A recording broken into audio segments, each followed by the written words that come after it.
부처님께서 말씀하셨습니다. 집착을 놓는 자가 진정한 자유를 얻느니라. 여러분, 40년 동안 탑을 쌓은 사람이 있습니다.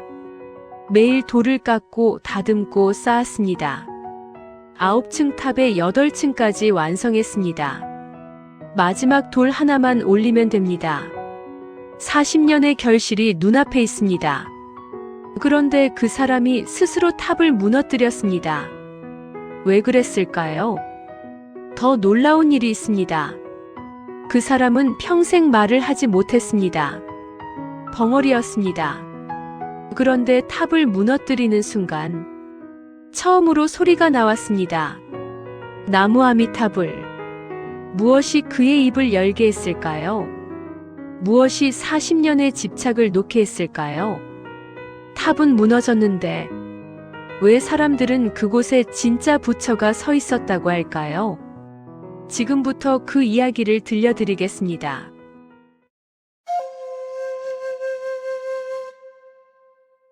옛날, 아주 먼 옛날 이야기입니다. 신라가 삼국을 통일하고 얼마 지나지 않은 때였습니다. 강원도 깊은 산골, 작은 마을에 한 아이가 살고 있었습니다. 이름은 도리. 아버지는 대장장이었고 어머니는 배를 짜는 분이었습니다. 가난했지만 따뜻한 집이었습니다. 아버지의 망치 소리가 마당에 울리면 어머니의 배틀 소리가 방 안에서 화답했습니다. 도리는 그 소리를 들으며 자랐습니다. 도리는 말이 많은 아이였습니다.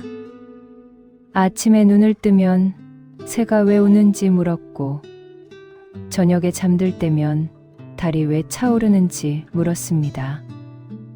아버지는 웃으며 대답해 주었고, 어머니는 다정하게 머리를 쓰다듬어 주었습니다. 그해 가을, 도리는 10살이 되었습니다. 그날도 평범한 하루였습니다. 아버지는 대장간에서 일하고 있었고, 어머니는 이웃집에 배를 전해주러 가셨습니다. 도리는 마당에서 흙장난을 하고 있었지요. 그때였습니다. 어디선가 연기 냄새가 났습니다. 처음에는 누군가 밥을 짓나 보다 생각했습니다. 그러나 연기가 점점 짙어졌습니다. 하늘이 검게 물들기 시작했습니다. 불이야. 누군가의 외침이 마을을 가로질렀습니다. 도리는 고개를 들었습니다. 마을 끝 창고에서 시작된 불길이 바람을 타고 번지고 있었습니다. 가을 들판의 마른 풀들이 불쏘시개가 되어 순식간에 마을 전체를 삼켜갔습니다. 아버지. 도리는 대장간 쪽으로 달려갔습니다. 그러나 대장간은 이미 불길에 휩싸여 있었습니다. 시뻘건 화염이 하늘을 핥고 있었습니다. 도리는 아버지를 불렀습니다. 목이 터져라 불렀습니다. 아버지, 아버지. 대답이 없었습니다. 불길 사이로 아버지의 모습이 보였습니다. 쓰러진 대들보 아래 깔려 있었습니다.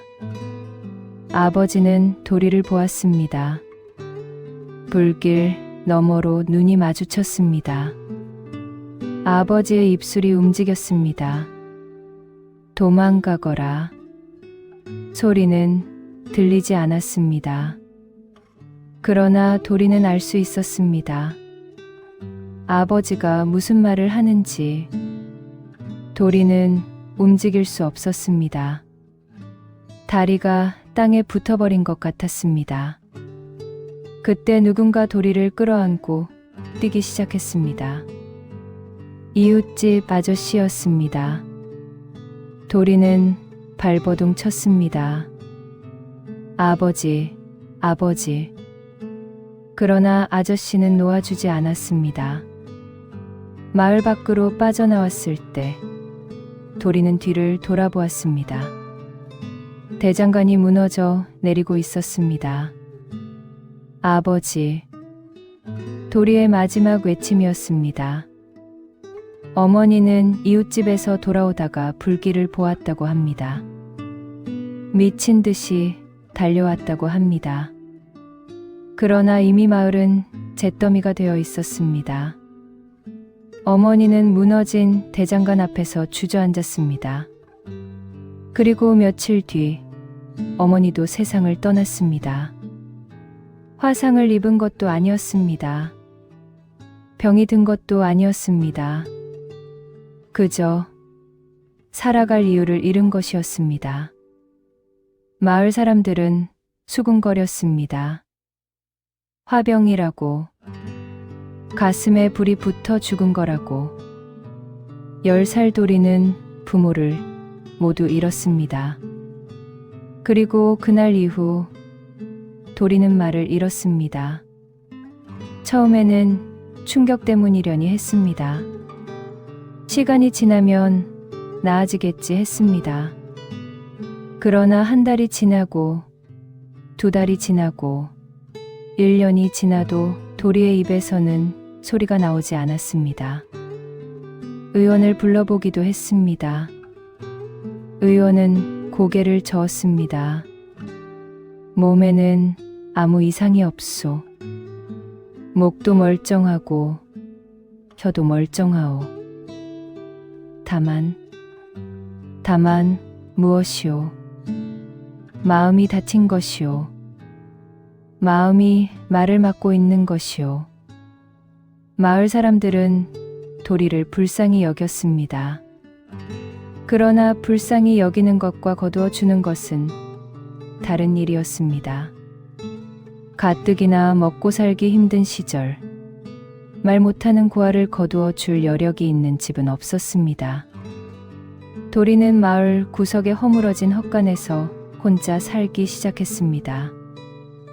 낮에는 마을 사람들의 허드레시를 도왔습니다.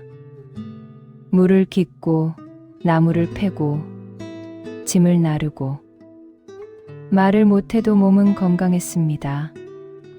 사람들은 일을 시키고 밥 한 끼를 주었습니다. 그러나 밤이 되면 도리는 혼자였습니다. 허물어진 헛간에 누워 하늘을 바라보았습니다. 아버지의 얼굴이 떠올랐습니다. 어머니의 목소리가 들리는 것 같았습니다. 도리는 입을 벌려 보았습니다. 아버지, 어머니, 부르고 싶었습니다. 그러나 소리는 나오지 않았습니다. 대신 눈물이 흘렀습니다. 소리 없는 눈물이 밤마다 흘렀습니다. 그렇게 5년이 흘렀습니다. 도리는 15이 되었습니다. 키가 훌쩍 자랐습니다. 몸도 단단해졌습니다. 매일 무거운 짐을 나르고 나무를 패다 보니 어른 못지않은 체구가 되었습니다. 그러나 여전히 말은 하지 못했습니다. 마을 사람들은 도리를 벙어리라고 불렀습니다. 처음에는 그 말이 아팠습니다. 나는 벙어리가 아니다. 말을 할 수 있다. 다만 하지 않는 것뿐이다. 그렇게 생각했습니다. 그러나 시간이 지나면서 도리는 깨달았습니다. 자신이 정말로 말을 잃었다는 것을, 소리를 내는 법을 잊어버렸다는 것을. 아무리 입을 벌려도, 아무리 목에 힘을 주어도 소리가 나오지 않았습니다. 마치 목 안에 커다란 돌덩이가 박혀 있는 것 같았습니다. 그 돌덩이가 모든 소리를 막고 있는 것 같았습니다. 도리는 점점 사람들을 피하게 되었습니다. 말을 못하니 대화를 할 수 없었습니다. 대화를 할 수 없으니 어울릴 수 없었습니다. 어울릴 수 없으니 점점 혼자가 되어갔습니다. 그러던 어느 날이었습니다. 그날도 도리는 마을에 허드렛일을 하고 있었습니다. 이장댁의 지붕을 고치는 일이었습니다. 무거운 기와를 지고 지붕 위로 올라가 얻는 단순한 일. 말을 못해도 할 수 있는 일이었습니다. 해가 질 무렵 일을 마치고 도리는 마을을 벗어났습니다. 그날따라 발걸음이 산 쪽으로 향했습니다. 왜 그랬는지 모릅니다. 그냥 가고 싶었습니다. 사람들이 없는 곳으로, 아무도 자신을 벙어리라고 부르지 않는 곳으로. 산길을 한참 올랐습니다. 해가 지고 어둠이 내려앉기 시작할 무렵 도리는 낯선 건물을 발견했습니다. 절이었습니다. 그러나 사람이 사는 절이 아니었습니다. 지붕은 반쯤 무너져 있었고 마당에는 잡초가 무성했습니다. 법당 문은 떨어져 나가 한쪽에 쓰러져 있었습니다. 폐사찰. 아마 전쟁통에 버려진 절인 듯했습니다. 그 시절에는 그런 절이 많았습니다. 스님들은 떠나고 신도들은 흩어지고 절만 덩그러니 남아 세월에 무너져가는. 도리는 절 안으로 들어갔습니다. 법당 안은 더 처참했습니다. 부처님 자리는 비어 있었고 바닥에는 깨진 기와 조각과 먼지가 쌓여 있었습니다. 그때 도리의 눈에 무언가가 들어왔습니다. 법당 구석에 돌덩이들이 흩어져 있었습니다. 자세히 보니 돌덩이가 아니었습니다. 불상이었습니다. 깨진 불상의 조각들이었습니다. 머리 부분, 손 부분, 몸통 부분이 여기저기 흩어져 있었습니다. 누군가 일부러 부순 것인지 세월에 무너진 것인지 알 수 없었습니다. 도리는 그 조각들 앞에 무릎을 꿇었습니다. 손이 저절로 움직였습니다. 조각 하나를 집어들었습니다. 부처님의 손이었습니다. 섬세하게 조각된 손가락. 비록 깨져 있었지만 그 안에 깃든 정성이 느껴졌습니다. 도리는 다른 조각을 찾기 시작했습니다. 먼지를 털어내고 잡초를 걷어내고 하나하나 조각을 모았습니다. 어둠이 깊어지는 줄도 몰랐습니다. 달이 뜨는 줄도 몰랐습니다. 그저 조각을 모으고 맞춰 보았습니다. 이 조각은 여기에, 저 조각은 저기에. 말은 할 수 없었지만 손은 움직였습니다. 손이 말을 대신했습니다. 얼마나 시간이 흘렀을까? 도리는 문득 누군가의 시선을 느꼈습니다. 고개를 들었습니다. 법당 입구에 노인이 서 있었습니다. 회색 장삼을 입은 스님이었습니다. 흰 수염이 가슴까지 내려와 있었고 눈빛은 맑은 샘물 같았습니다. 등에는 낡은 바랑을 메고 있었습니다. 떠돌이 스님인 듯 했습니다. 스님이 천천히 다가왔습니다. 도리는 움직이지 않았습니다. 스님이 자신을 쫓아낼 거라고 생각했습니다. 폐사찰이라도 절은 절이니 함부로 들어온 것을 꾸짖을 거라고. 그러나 스님은 꾸짖지 않았습니다. 대신 도리 옆에 무릎을 꿇고 앉았습니다. 그리고 도리가 모아놓은 불상 조각들을 바라보았습니다. 한참을 바라보다가 스님이 입을 열었습니다. 내가 이것을 맞추고 있었느냐? 도리는 고개를 끄덕였습니다. 말을 할 수 없으니 고개를 끄덕이는 것이 대답이었습니다. 스님이 다시 물었습니다. 왜 맞추고 있느냐? 도리는 대답할 수 없었습니다. 왜냐고 물으면 뭐라고 해야 할까? 그냥 맞추고 싶었다. 그것뿐이었다. 그러나 그 말을 할 수 없었습니다. 도리는 입을 벌렸다 닫았습니다. 스님이 도리를 바라보았습니다. 깊은 눈으로 오래 바라보았습니다. 마치 도리의 마음속을 들여다보는 것 같았습니다.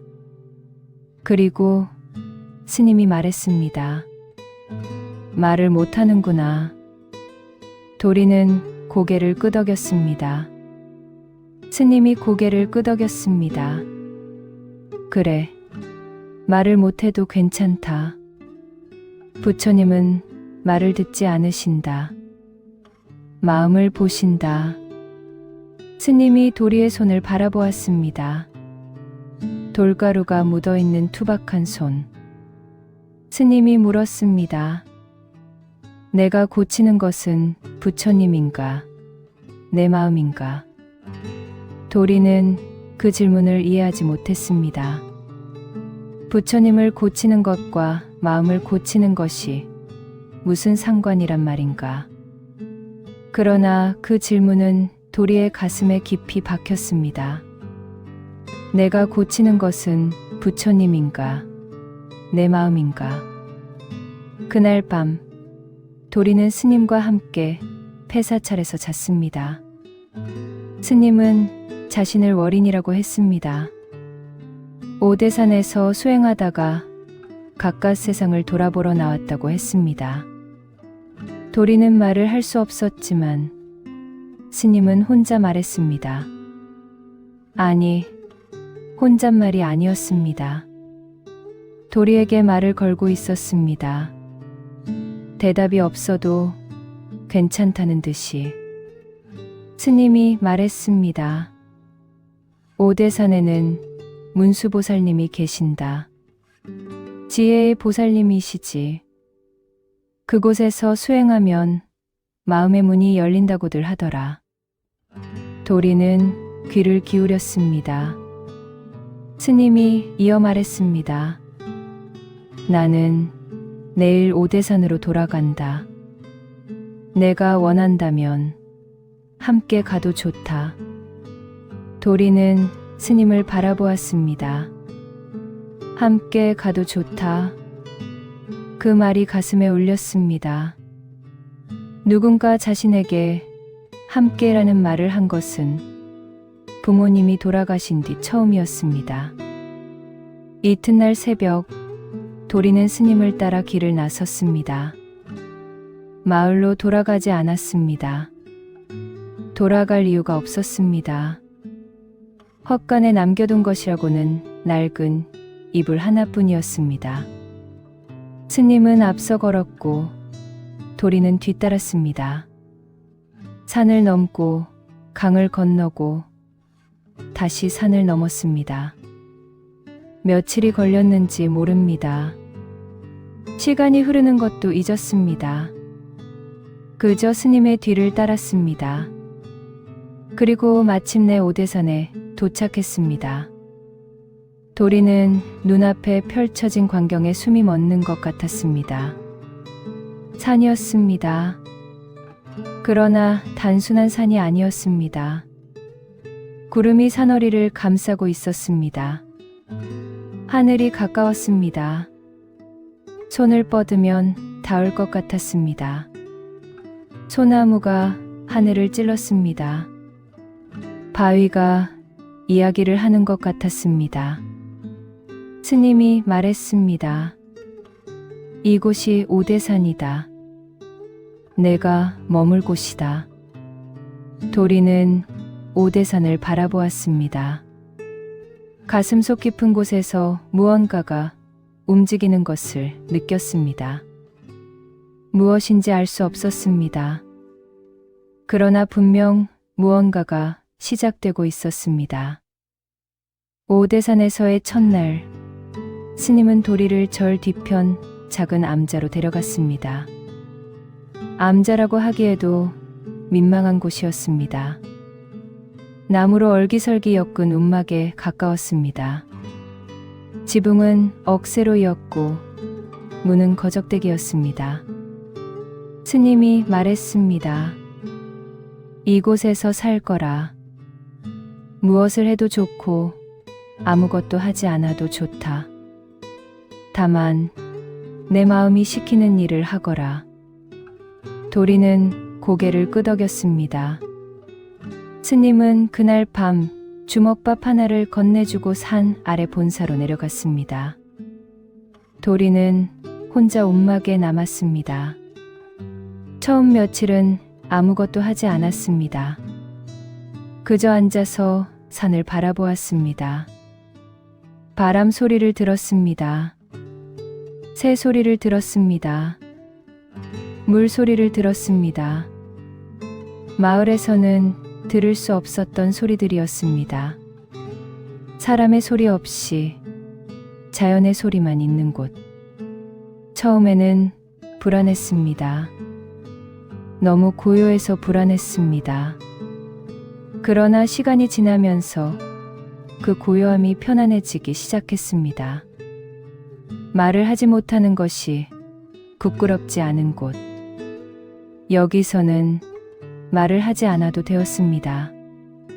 산도 말하지 않았고 나무도 말하지 않았습니다. 그저 존재했습니다. 그러던 어느 날이었습니다. 도리는 암자 근처에서 커다란 바위를 발견했습니다. 사람 키보다 높은 바위였습니다. 그런데 그 바위의 표면이 이상했습니다. 마치 누군가 깎다가 만 것처럼 반쯤 부처님의 얼굴이 새겨져 있었습니다. 도리는 그 바위 앞에 한참을 서 있었습니다. 손이 근질거렸습니다. 다음 날, 도리는 날카로운 돌, 조각을 찾아 바위 앞에 섰습니다. 그리고 깎기 시작했습니다. 끼익! 돌이 돌에 부딪히는 소리가 산에 울렸습니다. 월인 스님이 가끔 산 위로 올라왔습니다. 도리가 바위를 깎고 있는 것을 보았습니다. 스님은 아무 말 없이 지켜보다가 내려갔습니다. 한 달이 지났습니다. 바위에 부처님의 얼굴이 조금씩 드러나기 시작했습니다. 눈, 코, 입. 아직 거칠었지만 분명 부처님의 형상이었습니다. 스님이 물었습니다. 내가 고치는 것은 부처님인가, 내 마음인가? 도리는 그 질문을 이해하지 못했습니다. 부처님을 고치는 것과 마음을 고치는 것이 무슨 상관이란 말인가? 그러나 그 질문은 도리의 가슴에 깊이 박혔습니다. 내가 고치는 것은 부처님인가, 내 마음인가? 그날 밤, 도리는 스님과 함께 폐사찰에서 잤습니다. 스님은 자신을 월인이라고 했습니다. 오대산에서 수행하다가 가까스 세상을 돌아보러 나왔다고 했습니다. 도리는 말을 할 수 없었지만 스님은 혼자 말했습니다. 아니, 혼잣말이 아니었습니다. 도리에게 말을 걸고 있었습니다. 대답이 없어도 괜찮다는 듯이. 스님이 말했습니다. 오대산에는 문수보살님이 계신다. 지혜의 보살님이시지. 그곳에서 수행하면 마음의 문이 열린다고들 하더라. 도리는 귀를 기울였습니다. 스님이 이어 말했습니다. 나는 내일 오대산으로 돌아간다. 내가 원한다면 함께 가도 좋다. 도리는 스님을 바라보았습니다. 함께 가도 좋다. 그 말이 가슴에 울렸습니다. 누군가 자신에게 함께라는 말을 한 것은 부모님이 돌아가신 뒤 처음이었습니다. 이튿날 새벽, 도리는 스님을 따라 길을 나섰습니다. 마을로 돌아가지 않았습니다. 돌아갈 이유가 없었습니다.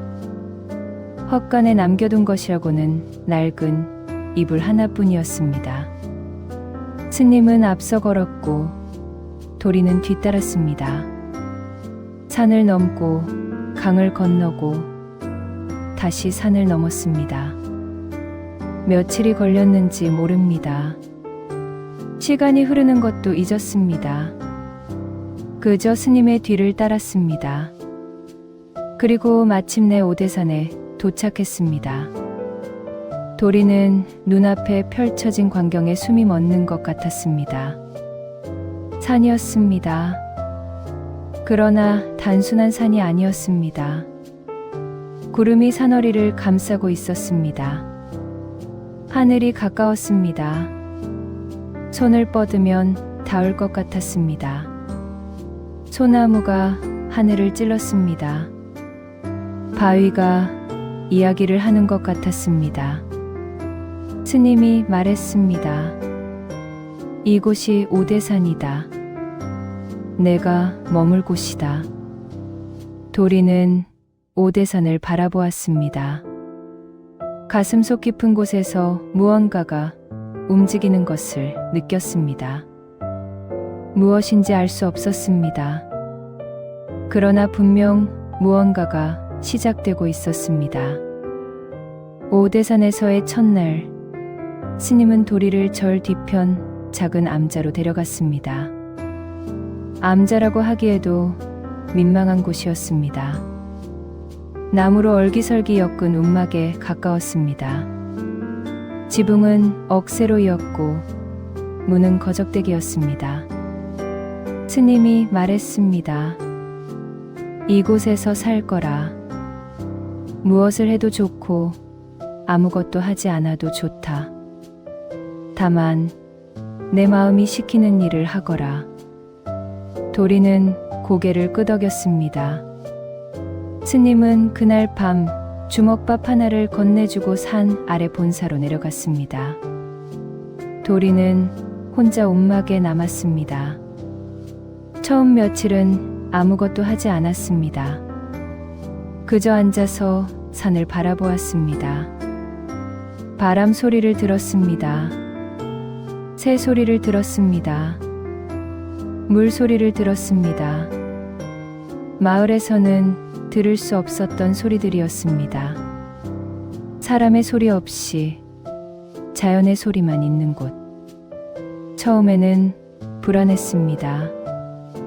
너무 고요해서 불안했습니다. 그러나 시간이 지나면서 그 고요함이 편안해지기 시작했습니다. 말을 하지 못하는 것이 부끄럽지 않은 곳. 여기서는 말을 하지 않아도 되었습니다. 산도 말하지 않았고 나무도 말하지 않았습니다. 그저 존재했습니다. 그러던 어느 날이었습니다. 도리는 암자 근처에서 커다란 바위를 발견했습니다. 사람 키보다 높은 바위였습니다. 그런데 그 바위의 표면이 이상했습니다.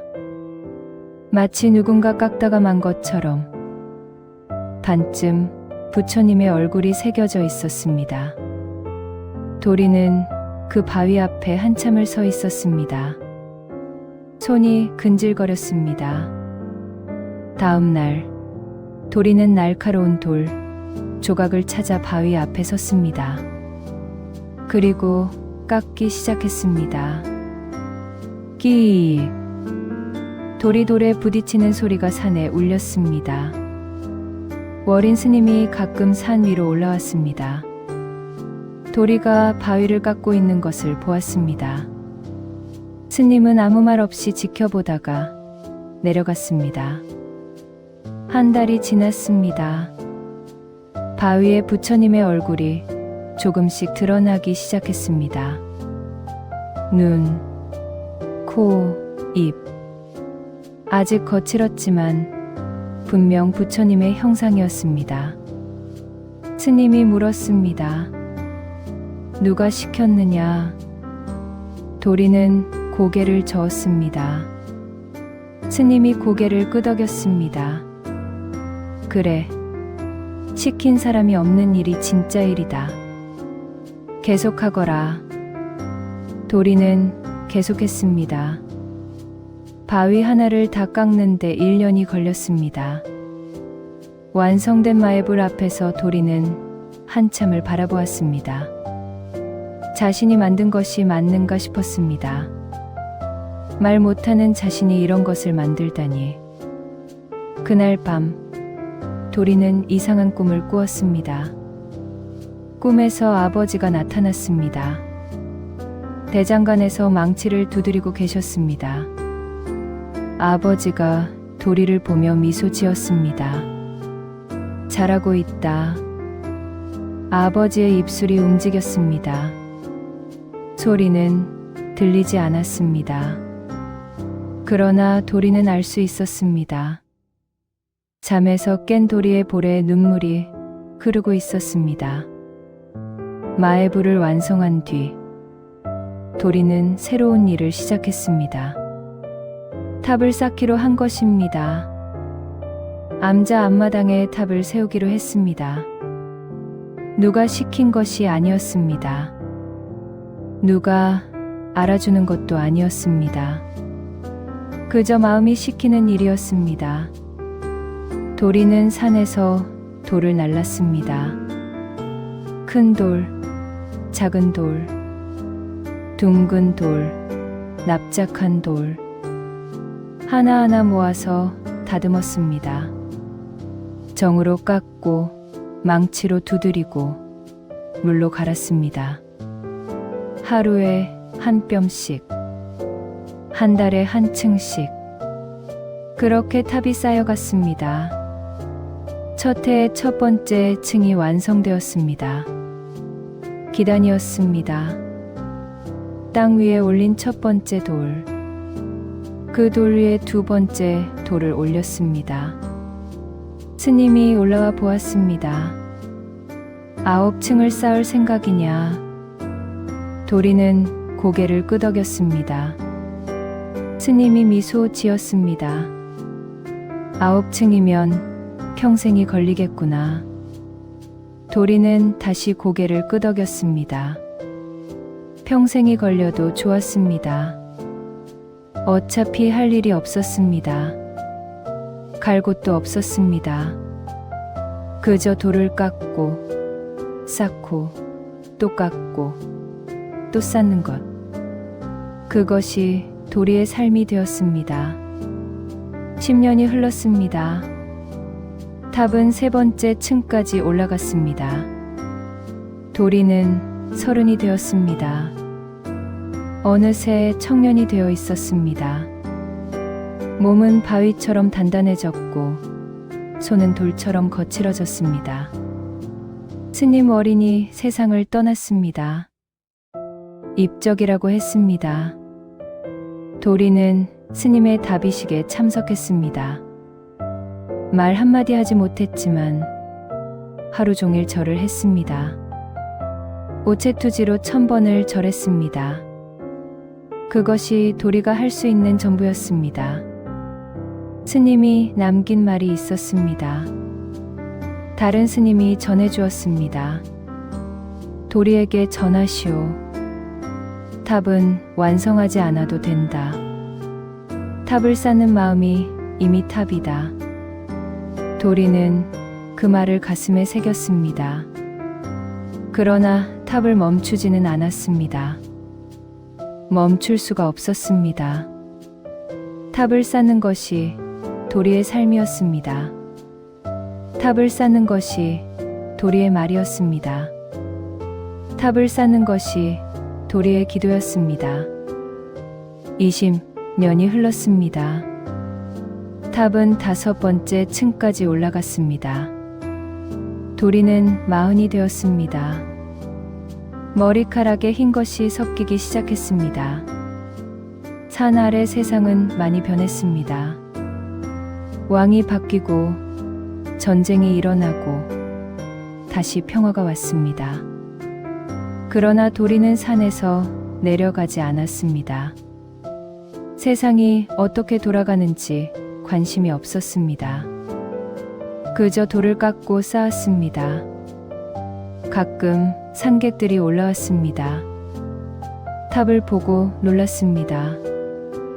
이 산 중에 이런 탑이 있다니. 누가 쌓은 것이오? 도리는 대답하지 않았습니다. 대답할 수 없었습니다. 산객들은 수군거렸습니다. 저 사람이 쌓은 건가? 벙어리라던데. 어떻게 혼자서 저걸 쌓았을까? 도리는 신경 쓰지 않았습니다.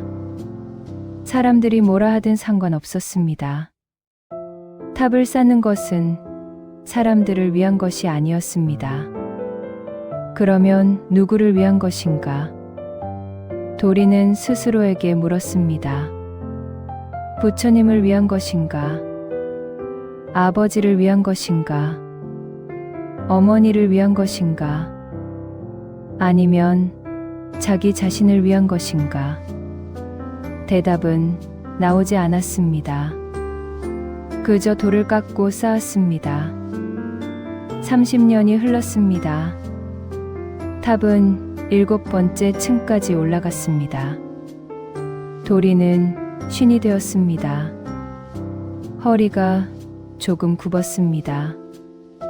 그러나 손은 여전히 힘이 있었습니다. 40년이 흘렀습니다. 탑은 8번째 층까지 올라갔습니다. 도리는 60이 되었습니다. 이제 남은 것은 마지막 한 층. 9번째 층뿐이었습니다. 도리는 마지막 돌을 준비하고 있었습니다. 가장 아름다운 돌을 찾아 산을 헤맸습니다. 마침내 찾았습니다. 파란빛이 도는 고운 돌. 그 돌을 깎아 상륜부의 보주를 만들 생각이었습니다. 거의 다 왔습니다. 평생을 바친 탑이 곧 완성될 것이었습니다. 그러던 어느 겨울밤이었습니다. 그해 겨울은 유난히 추웠습니다. 오대산에 눈이 일찍 내렸습니다. 첫눈이 내린 뒤로 거의 매일 눈이 쏟아졌습니다. 산길이 막히고 골짜기가 하얗게 덮였습니다. 나무들은 눈의 무게에 허리를 숙였고 시냇물도 얼어붙었습니다. 도리는 움막에서 겨울을 나고 있었습니다. 마지막 돌을 다듬고 있었습니다. 파란빛이 도는 고운 돌. 탑의 가장 꼭대기에 올릴 보주. 40년을 쌓아온 탑의 마지막 조각이었습니다. 도리는 매일 그 돌을 깎았습니다. 조금씩, 조금씩. 서두르지 않았습니다. 마지막이니까 더 정성을 들여야 했습니다. 한 번 깎으면 되돌릴 수 없으니까. 그날 밤도 도리는 돌을 깎고 있었습니다. 움막 안에 작은 등잔 하나가 켜져 있었습니다. 등잔불이 흔들릴 때마다 그림자가 춤을 추었습니다. 도리의 투박한 손이 돌 위를 오갔습니다. 끼익, 끼익. 돌 깎는 소리만 움막 안에 울렸습니다. 그때였습니다. 움막 밖에서 이상한 소리가 들렸습니다. 처음에는 바람 소리인가 싶었습니다. 겨울바람이 나무 사이를 지나는 소리. 그러나 아니었습니다. 바람 소리가 아니었습니다. 헐떡이는 소리였습니다. 무언가가 숨을 몰아쉬는 소리. 그리고 눈을 밟는 소리. 후드득, 후드득. 무언가가 움막 쪽으로 다가오고 있었습니다. 도리는 손을 멈추었습니다. 귀를 기울였습니다. 발소리가 점점 가까워졌습니다. 그리고 움막 문 앞에서 멈추었습니다. 거친 숨소리가 문 너머로 들려왔습니다. 도리는 천천히 일어나 문을 열었습니다. 눈 내리는 밤이었습니다.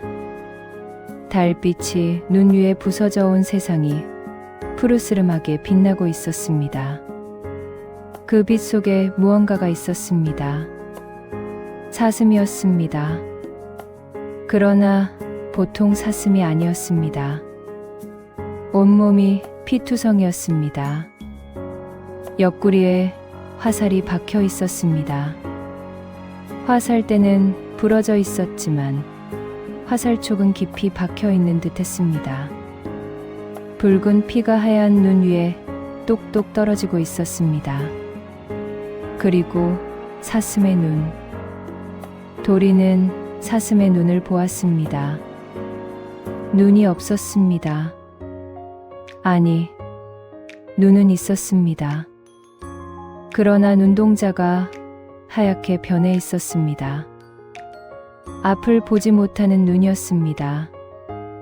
눈먼 사슴이었습니다. 사슴이 도리를 향해 고개를 돌렸습니다. 보이지 않는 눈으로 도리를 바라보았습니다.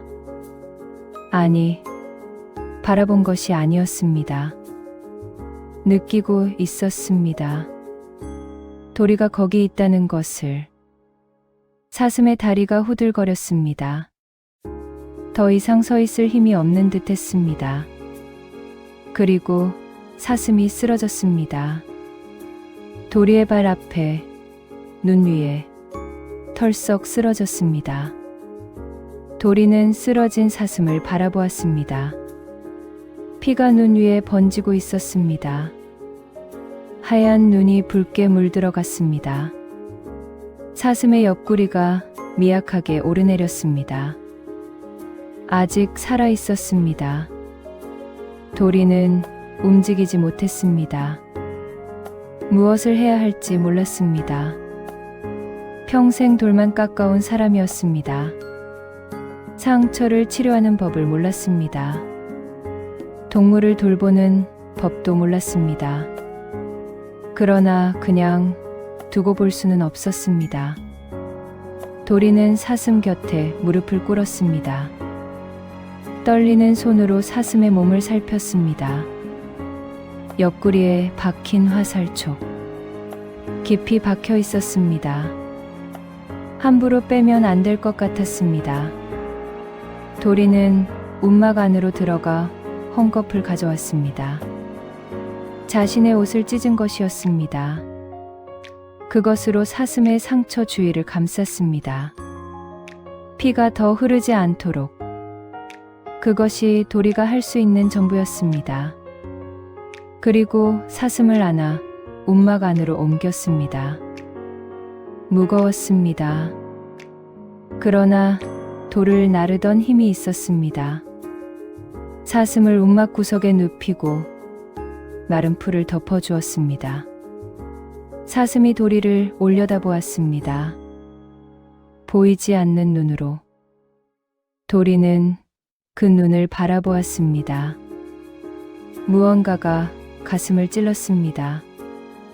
보이지 않는 눈, 말하지 못하는 입. 사슴과 자신이 닮았다는 생각이 들었습니다. 도리는 사슴의 머리를 쓰다듬었습니다. 괜찮다. 여기서 쉬어라. 말은 나오지 않았습니다. 그러나 손으로 전했습니다. 그날 밤, 도리는 사슴 곁에서 잠들지 못했습니다. 사슴의 숨소리를 들으며 밤을 새웠습니다. 약해지면 어쩌나, 죽으면 어쩌나, 걱정이 되었습니다. 새벽녘, 사슴이 눈을 떴습니다. 숨소리가 조금 안정되었습니다. 피도 멈춘 것 같았습니다. 죽지 않았습니다. 살아 있었습니다. 도리는 안도의 한숨을 쉬었습니다. 그때 움막 밖에서 소리가 들렸습니다. 사람의 목소리였습니다. 여기다. 피 자국이 여기까지 이어진다. 한 사람이 아니었습니다. 여러 사람의 발소리가 들렸습니다. 도리는 움막 문을 열었습니다. 눈 쌓인 마당에 3명의 사내가 서 있었습니다. 눈 쌓인 마당에 3명의 사내가 서 있었습니다. 모두 활을 들고 있었습니다. 사냥꾼들이었습니다. 가운데 선 사내가 도리를 바라보았습니다. 눈빛이 날카로웠습니다. 산짐승을 쫓던 눈이었습니다. 그 눈이 도리를 훑었습니다. 그리고 움막 안을 훑었습니다. 사슴이 어디 있소? 사내가 물었습니다. 우리가 쫓던 사슴이요. 피 자국이 여기까지 이어졌소. 어디 숨겼소? 도리는 대답하지 않았습니다. 대답할 수 없었습니다. 사내의 눈이 가늘어졌습니다. 벙어리요? 옆에 사내가 말했습니다. 저 사람 알아요. 산 위에서 혼자 탑쌓는 벙어리 석공이에요. 말을 못해요. 가운데 사내가 코웃음을 쳤습니다. 말을 못하든 말든 상관없소. 사슴만 내놓으시오. 우리가 며칠을 쫓은 사슴이요. 도리는 움직이지 않았습니다. 움막 문 앞을 막고 섰습니다. 가운데 선 사내의 이름은 만득이었습니다. 40이 넘은 나이였습니다. 얼굴에는 세월의 흔적이 깊게 패여 있었습니다. 손은 거칠었고 눈빛은 날카로웠습니다. 평생을 산에서 살며 짐승을 쫓아온 사람의 눈이었습니다. 만득에게도 사연이 있었습니다. 그는 가난한 집에서 태어났습니다. 어릴 때부터 산에서 짐승을 잡아 가족을 먹여 살렸습니다. 부모님이 돌아가신 뒤에는 아내와 새 아이를 먹여 살려야 했습니다. 그해 겨울은 유난히 혹독했습니다. 눈이 너무 많이 와서 사냥이 어려웠습니다. 짐승들이 깊은 산속으로 숨어버렸습니다. 덫을 놓아도 잡히는 것이 없었습니다. 집에는 먹을 것이 떨어져 가고 있었습니다. 아이들이 배고프다고 울었습니다. 아내는 아무 말 없이 물만 끓여 아이들에게 먹였습니다. 뜨거운 물이라도 마시면 배가 덜 고프니까. 만득은 이를 악물었습니다. 반드시 사냥감을 잡아 돌아가야 했습니다. 그렇지 않으면 가족이 굶어 죽을 판이었습니다. 그때 눈먼 사슴을 발견했습니다. 눈이 멀어 제대로 도망가지 못하는 사슴. 쉬운 사냥감이었습니다. 만득은 동료들과 함께 사슴을 쫓았습니다. 화살을 쏘아 옆구리에 명중시켰습니다. 그러나 사슴은 도망쳤습니다. 피를 흘리면서도 산을 올랐습니다. 눈 속을 헤치며 달아났습니다. 만득은 피 자국을 따라 쫓았습니다. 밤새 쫓았습니다.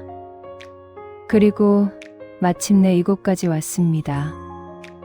움막 앞에 선 벙어리 석공.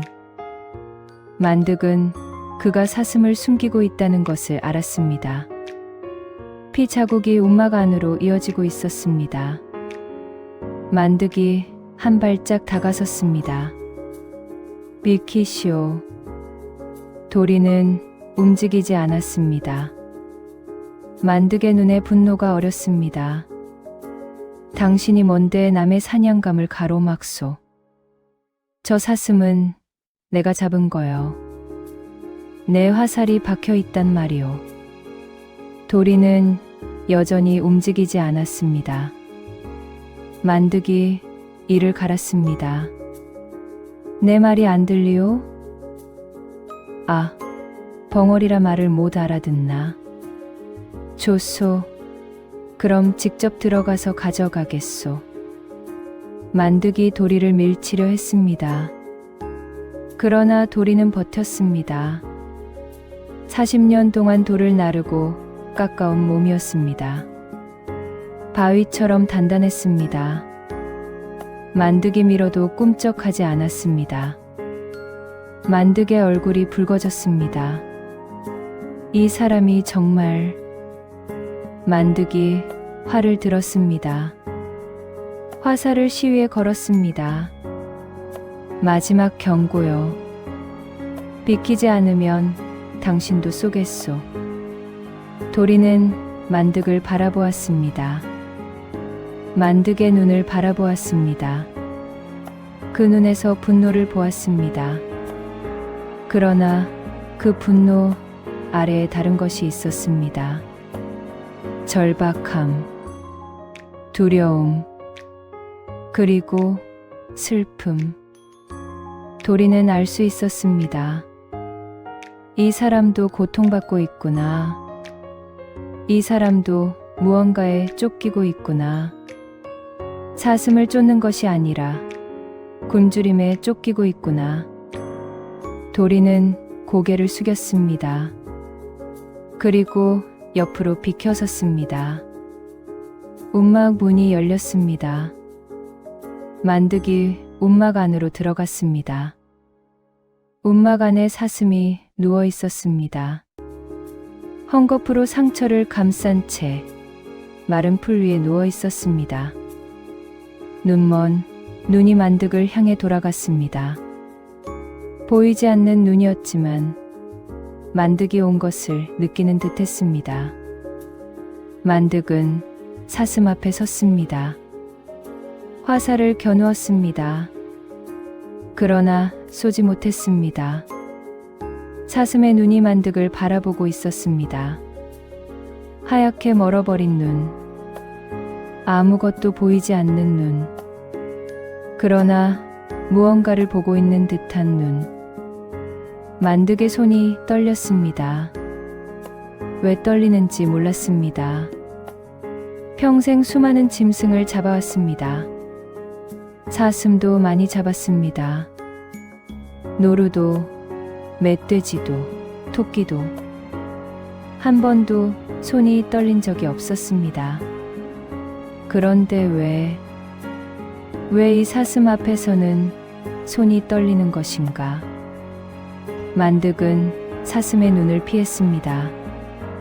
고개를 돌렸습니다. 그때 움막 구석에 있는 것이 눈에 들어왔습니다.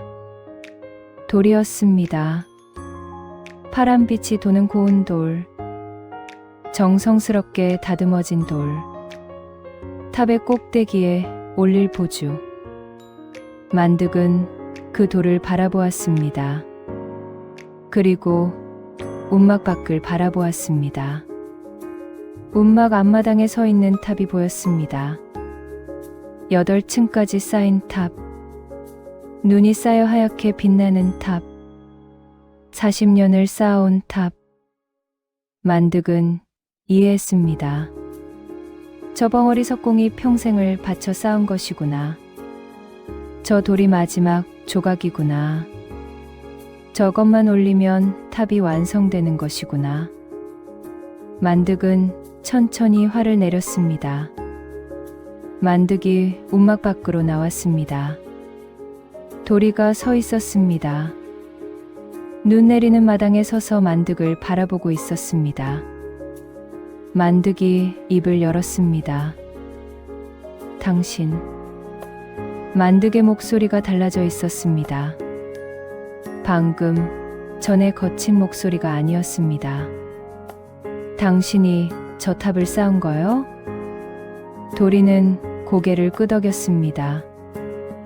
만득이 탑을 바라보았습니다. 혼자서 40년 동안? 도리는 다시 고개를 끄덕였습니다. 만득은 한참 동안 탑을 바라보았습니다. 그리고 한숨을 쉬었습니다. 나는요. 만득이 말하기 시작했습니다. 나는 사냥꾼이요. 평생 짐승을 잡아 가족을 먹여 살렸소. 아버지도 사냥꾼이었고 아버지의 아버지도 사냥꾼이었소. 다른 것은 할 줄 모르오. 만득은 자신의 손을 바라보았습니다. 거칠고 갈라진 손. 이 손으로 수없이 많은 짐승을 잡았소. 노루도 잡고 사슴도 잡고 멧돼지도 잡았소. 죄책감이 없었다고 하면 거짓말이오. 밤마다 죽인 짐승들의 눈이 꿈에 나타났소. 만득의 목소리가 떨렸습니다. 그래도 멈출 수 없었소. 내가 멈추면 가족이 굶소. 아이들이 굶소. 그래서 계속했소. 죄를 짓는 줄 알면서도 계속했소. 만득이 도리를 바라보았습니다. 그런데 당신은 어떻게 살았소? 40년을 산에서 혼자 짐승 한 마리 잡지 않고 어떻게 살았소? 도리는 대답할 수 없었습니다. 만득이 고개를 저었습니다. 내가 바보 같은 질문을 했군. 당신은 말을 못하지. 만득은 다시 탑을 바라보았습니다. 저 탑은 무엇을 위한 거요? 부처님을 위한 거요? 돌아가신 분을 위한 거요? 도리는 잠시 생각했습니다. 그리고 땅을 가리켰습니다. 하늘을 가리켰습니다. 자신의 가슴을 가리켰습니다. 만득은 이해한 듯 고개를 끄덕였습니다. 모든 것을 위한 거군. 땅과 하늘과 자신을 위한 거군. 만득은 한숨을 쉬었습니다. 나는 평생 빼앗기만 했소. 짐승의 목숨을 빼앗고 산의 것을 빼앗았소. 당신은 평생 쌓기만 했구려. 돌을 쌓고 공덕을 쌓았구려. 만득의 눈에 눈물이 고였습니다. 부럽소. 침묵이 흘렀습니다. 눈이 내리고 있었습니다. 하얀 눈이 두 사람 위에 소복이 쌓여갔습니다. 만득이 입을 열었습니다. 저 사슴은 내가 잡아야 하오. 만득의 목소리가 단단했습니다. 저 사슴이 없으면 내 가족이 굶소. 아이들이 굶소. 이 겨울을 넘기지 못하오. 도리는 만득을 바라보았습니다. 만득의 눈에는 절박함이 있었습니다. 거짓이 아니었습니다. 진심이었습니다. 당신이 저 사슴을 숨겨주고 싶은 마음은 이해하오. 하지만 나도 살아야 하오. 내 가족도 살아야 하오. 만득이 도리에게 다가섰습니다. 비켜주시오.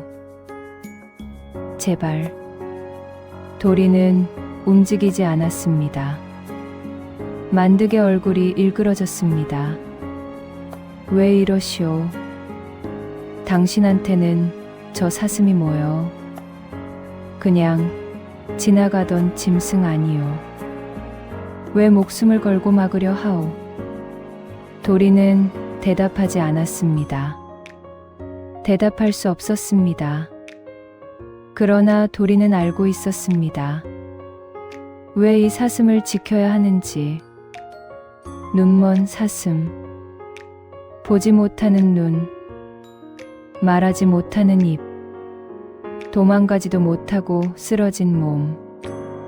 그것은 자신이었습니다. 10살의 말을 잃고 세상에서 버림받고 혼자 살아온 자신이었습니다. 이 사슴을 죽게 내버려 두는 것은 자신을 죽게 내버려 두는 것과 같았습니다. 만득이 주먹을 쥐었습니다. 좋소. 그렇다면 거래를 하겠소. 만득이 움막 안을 가리켰습니다. 저 돌, 저 파란 돌, 저것을 내게 주시오. 그러면 사슴은 두고 가겠소. 도리의 눈이 커졌습니다. 저 돌은 탑을 완성할 마지막 돌이오. 당신이 40년 동안 쌓은 탑의 마지막 조각이오. 만득이 말했습니다. 저 돌을 가져가면 산 아래에서 팔겠소. 좋은 값을 받을 수 있을 거요. 그 돈으로 식량을 사겠소. 만득의 눈이 도리를 똑바로 바라보았습니다. 어떠소? 당신의 40년과 저 사슴의 목숨 바꾸겠소? 도리는 움직이지 못했습니다. 가슴이 무너지는 것 같았습니다. 40년, 평생을 바친 탑, 아버지의 영혼을 위해, 어머니의 영혼을 위해, 자신의 구원을 위해 쌓아온 탑, 그것을 포기하라는 것인가? 사슴 한 마리를 위해, 지나가던 짐승 한 마리를 위해, 도리는 탑을 바라보았습니다. 눈 내리는 밤, 8층의 탑이 서 있었습니다. 달빛에 빛나고 있었습니다. 40년의 세월이 쌓여 있었습니다. 저 탑을 위해 무엇을 포기했던가? 마을을 포기했습니다. 사람들을 포기했습니다. 평범한 삶을 포기했습니다. 오직 탑만을 위해 살았습니다. 그런데 이제 와서 포기하라고. 마지막 한 발을 앞두고 포기하라고. 도리의 손이 떨렸습니다. 가슴이 찢어지는 것 같았습니다. 그때 움막 안에서 소리가 들렸습니다. 사슴이 일어서려고 애쓰는 소리였습니다. 다리에 힘이 없어 자꾸 쓰러지는 소리였습니다. 도리는 움막 안을 들여다보았습니다. 사슴이 도리를 바라보고 있었습니다. 보이지 않는 눈으로.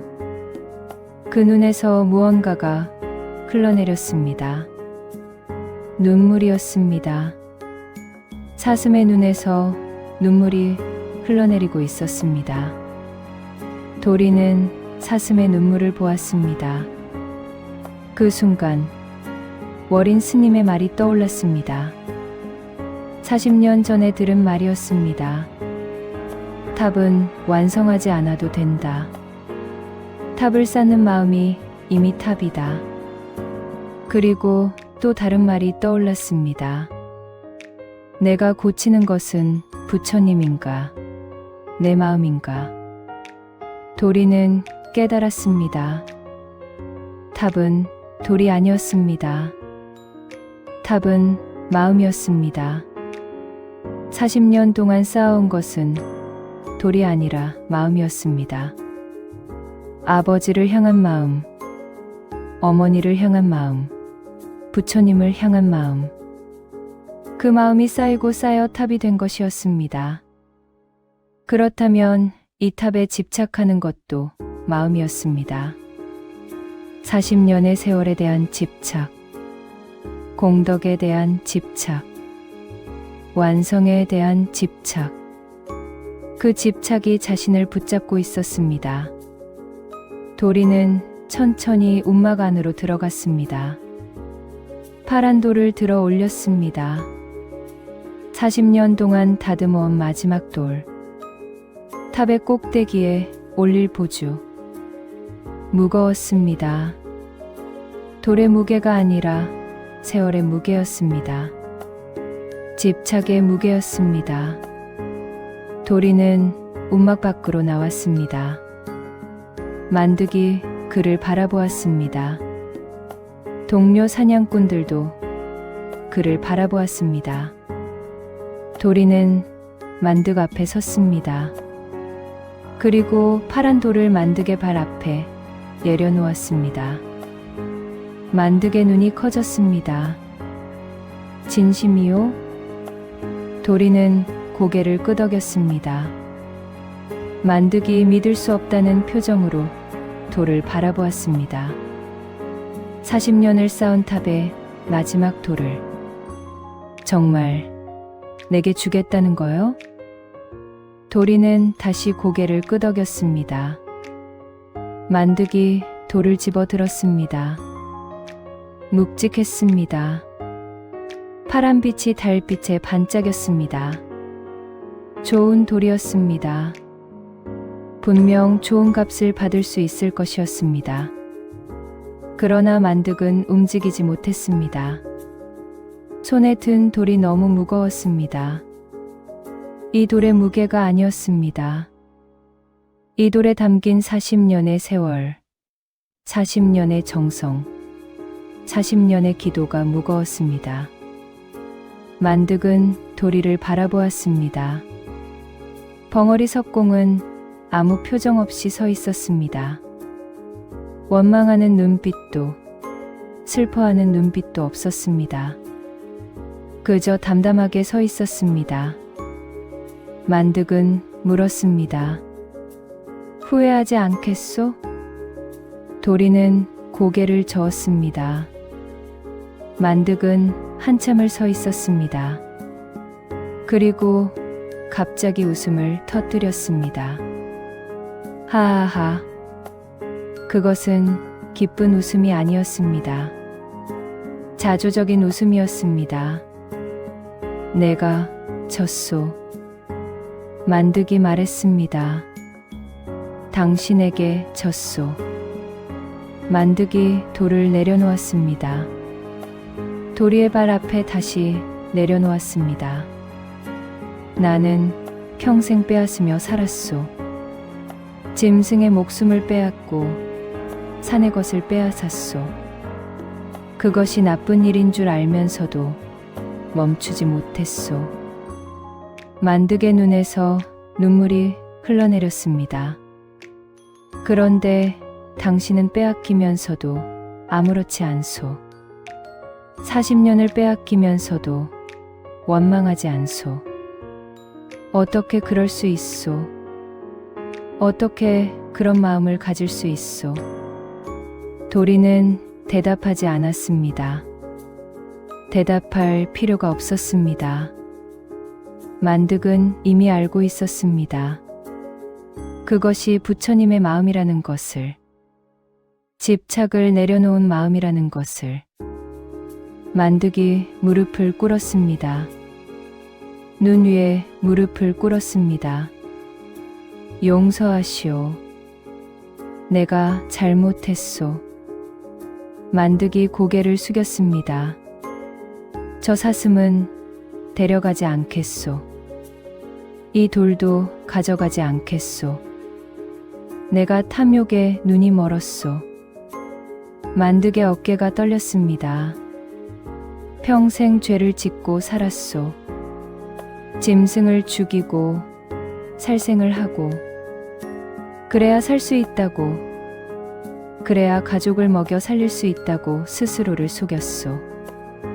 만득이 고개를 들어 하늘을 바라보았습니다. 눈이 내리고 있었습니다. 오늘 당신을 만난 것은 부처님의 뜻인 것 같소. 내가 깨달으라고, 내가 멈추라고 부처님이 당신을 보낸 것 같소. 만득이 일어섰습니다. 나는 이제 돌아가겠소.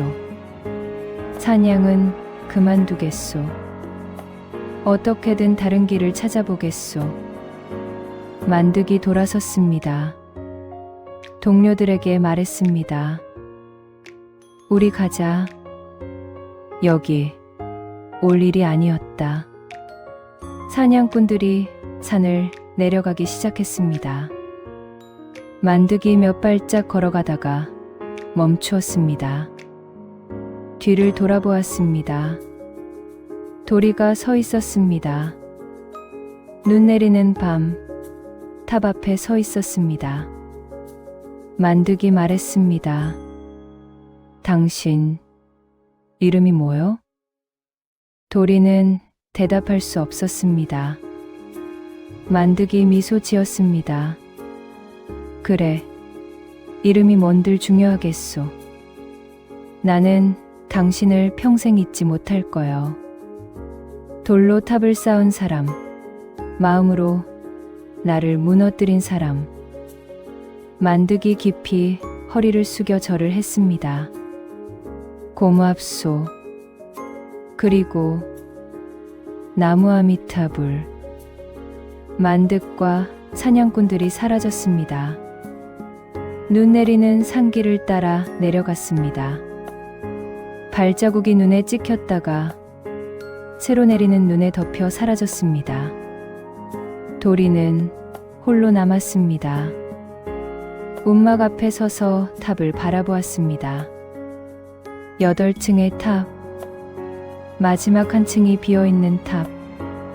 그러나 이상했습니다.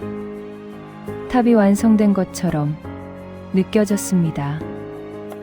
9번째 층이 없어도 탑은 완성되어 있었습니다. 눈에 보이지 않는 무언가가 꼭대기에 올라가 있는 것 같았습니다. 그것은 집착이 내려간 자리였습니다. 그 자리에 자비가 올라간 것이었습니다. 도리는 천천히 입을 벌렸습니다. 그리고 소리가 나왔습니다. 나무, 아미, 타불. 처음으로 나온 소리였습니다. 50년 만에 나온 소리였습니다. 쉰 목소리였습니다. 갈라진 목소리였습니다.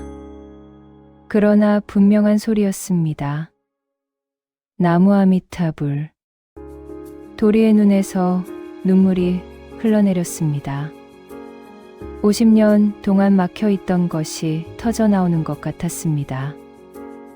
목구멍을 막고 있던 돌덩이가 녹아내리는 것 같았습니다. 나무 아미타불. 다시 소리가 나왔습니다. 이번에는 조금 더 또렷하게. 나무 아미타불. 눈이 내리고 있었습니다. 달이 구름 사이로 얼굴을 내밀었습니다. 무너지지 않은 탑 위로 달빛이 내렸습니다. 그리고 움막 안에서 사슴이 일어났습니다. 상처가 아물기 시작하고 있었습니다. 그 겨울이 지나고 봄이 왔습니다. 눈이 녹고 시냇물이 흘렀습니다.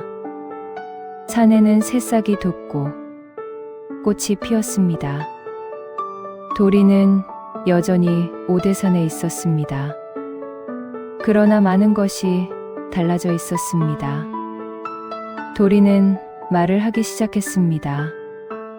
처음에는 한마디, 두마디, 서툴고 어눌했습니다.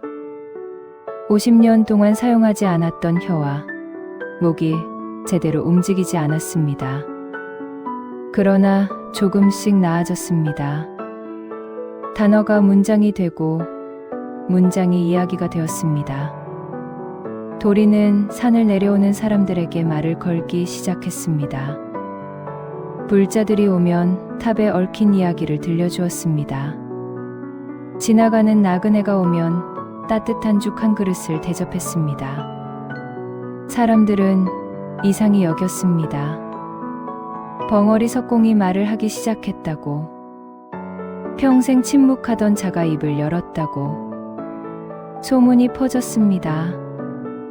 오대산의 석공에게 기적이 일어났다는 소문이.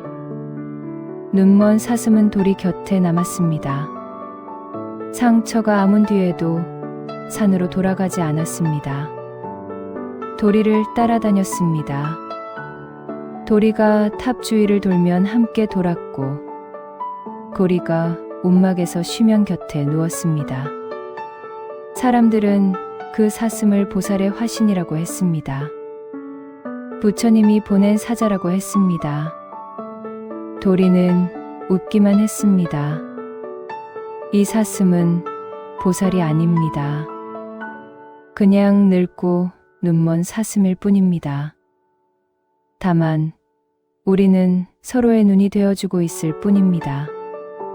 사람들은 그 말을 이해하지 못했습니다. 그러나 도리는 알고 있었습니다.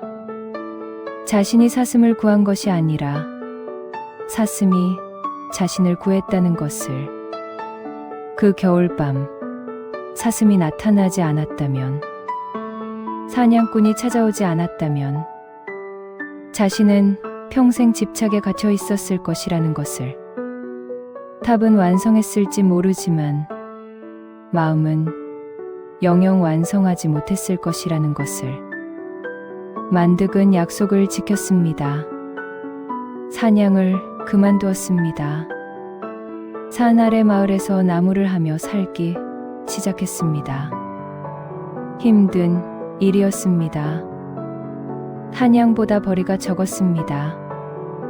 그러나 밤마다 죽인 짐승의 눈이 꿈에 나타나는 일은 없어졌습니다. 봄이 되자 만득은 오대산을 찾아왔습니다. 도리를 만나러 온 것이었습니다. 만득이 말했습니다. 당신 말을 할 수 있게 되었다면서요? 소문을 들었소. 도리가 미소 지었습니다. 조금씩 배우고 있습니다. 만득이 탑을 바라보았습니다. 탑은 여전히 8층이었습니다. 마지막 돌은 올리지 않으셨군요. 도리가 고개를 끄덕였습니다. 올리지 않기로 했습니다. 왜요? 도리가 대답했습니다. 이 탑은 완성되지 않은 채로 완성된 탑입니다. 저 빈자리가 말해주는 것이 있습니다. 집착을 내려놓은 자리, 자비가 올라간 자리. 눈에 보이지 않지만 가장 중요한 것이 저기 있습니다. 만득은 한참 동안 탑을 바라보았습니다. 그리고 눈물을 흘렸습니다. 나도 저런 탑을 쌓고 싶소. 눈에 보이지 않는 것을 쌓는 법을 배우고 싶소. 도리가 말했습니다. 쌓고 있습니다. 당신이 화를 내려놓은 그날부터 쌓기 시작한 겁니다. 세월이 흘렀습니다. 도리는 늙어갔습니다. 머리가 하얗게 새고 허리가 굽었습니다. 돌을 깎는 힘은 없어졌습니다. 그러나 이야기하는 힘은 남아 있었습니다. 사람들이 오대산을 찾아왔습니다. 탑을 보러 오는 사람들, 도리의 이야기를 들으러 오는 사람들. 도리는 모든 사람에게 같은 이야기를 들려주었습니다. 평생을 바쳐 탑을 쌓았습니다. 그러나 탑이 저를 구한 것이 아닙니다. 저를 구한 것은 눈먼 사슴이었습니다. 집착을 내려놓게 해준 그 순간이었습니다. 사람들은 물었습니다. 집착을 내려놓는다는 것이 무엇입니까? 도리가 대답했습니다. 가장 소중한 것을 기꺼이 내어줄 수 있을 때 비로소 진짜 소중한 것을 얻습니다. 쥐고 있으면 잃고 놓으면 얻습니다. 이것이 부처님의 가르침입니다. 어느 가을밤이었습니다. 보름달이 떠 있었습니다. 도리는 탑 앞에 앉아 달을 바라보고 있었습니다. 눈먼 사슴이 곁에 누워 있었습니다. 사슴도 늙어 있었습니다. 털이 희끗희끗해지고 걸음이 느려졌습니다. 도리는 사슴의 머리를 쓰다듬었습니다. 우리 둘 다 늙었구나. 사슴이 고개를 도리의 무릎에 기댔습니다.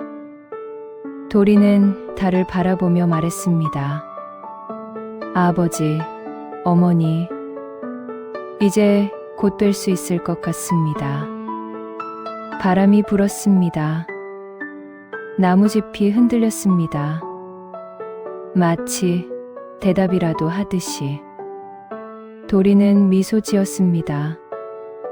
그리고 조용히 눈을 감았습니다. 다음 날 아침, 마을 사람들이 올라왔을 때 도리는 탑 앞에 앉은 채로 입적해 있었습니다. 얼굴에는 평온한 미소가 떠 있었습니다. 눈먼 사슴은 도리의 곁에 누운 채 함께 숨을 거두어 있었습니다. 마치 같이 가기로 약속이라도 한 것처럼 사람들은 도리를 탑 아래에 묻었습니다. 사슴도 함께 묻었습니다. 그리고 이야기를 전했습니다. 오대산에 벙어리 석공이 있었다고. 평생 탑을 쌓았지만 마지막 돌은 올리지 않았다고. 눈먼 사슴 한 마리 때문에 40년의 공덕을 내려놓았다고. 그리고 그 순간 비로소 진짜 부처가 되었다고.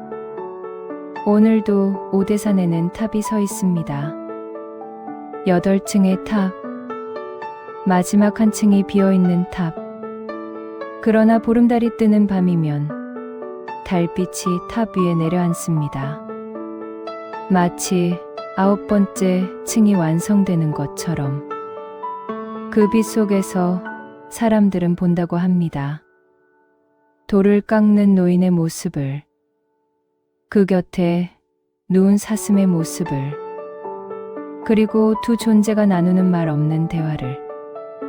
무엇을 쥐고 있느냐가 아니라 무엇을 놓을 수 있느냐. 그것이 진정한 공덕이라는 것을. 이 이야기를 들으신 여러분께 몇 가지 질문을 드립니다. 편안하게 눈을 감고 천천히 생각해 보시기 바랍니다. 첫 번째 질문입니다. 지금 내가 가장 소중하게 쥐고 있는 것은 무엇입니까? 돈입니까? 명예입니까? 관계입니까? 혹은 과거의 상처입니까? 누군가에 대한 원망입니까? 그것을 놓으면 나는 어떻게 될까요? 진짜 잃게 되는 걸까요? 아니면 비로소 자유로워지는 걸까요? 두 번째 질문입니다. 평생을 바쳐 쌓아온 것이 있습니까?